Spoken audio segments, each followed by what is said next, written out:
எப்படி? நான் சரியாக ஆடுகிறேனா? சரியாகவா? தேவமாதர்களான நாங்கள் தான் இனிமேல் உங்களிடம் கற்றுக்கொள்ள வேண்டும்.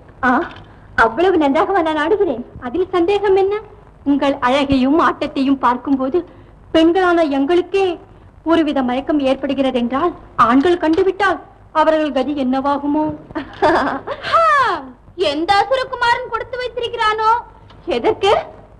அழகு தெய்வமான உங்களை மனைவியாக அடையத்தான்.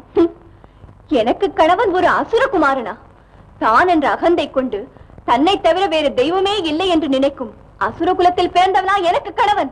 தாய்க்கும் தாரத்துக்கும் பேதம் தெரியாத அரக்கர் குலத்தில் பிறந்தவனா எனக்கு கணவன்? அது ஒருபோதும் நடக்காது. நீங்கள் என்னதான் வெறுத்தாலும் அசுர குலத்தில் பிறந்த உங்களுக்கு ஒரு அசுரகுமாரன் தானே மாலையிடுவான். மேனகா, நான் ஆதிபராசக்தியை பூஜிப்பவள். அவளிடம் நான் அன்றாடம் வேண்டுவதெல்லாம் எனக்கு கணவனாக ஒரு அசுரகுமாரன் வந்துவிடக் கூடாதே என்பதுதான்.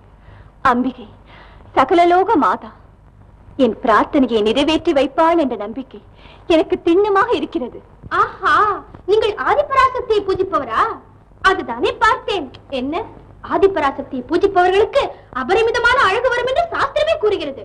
உங்கள் அழகை பார்க்கும் போது போதும் போதும், நீ எங்கு சுற்றினாலும் கடைசியில் என் அழகிற்கே வந்துவிடு. என்ன செய்வது? நான் ஆணாக பிறக்கவில்லையே. பிறந்திருந்தால் கண்ணே கலங்காதே. எத்தனை அசுரப்படைகள் வந்தாலும் சரி, அத்தனையும் முறியடித்து நான் உனக்கு மாலையிடுவேன்.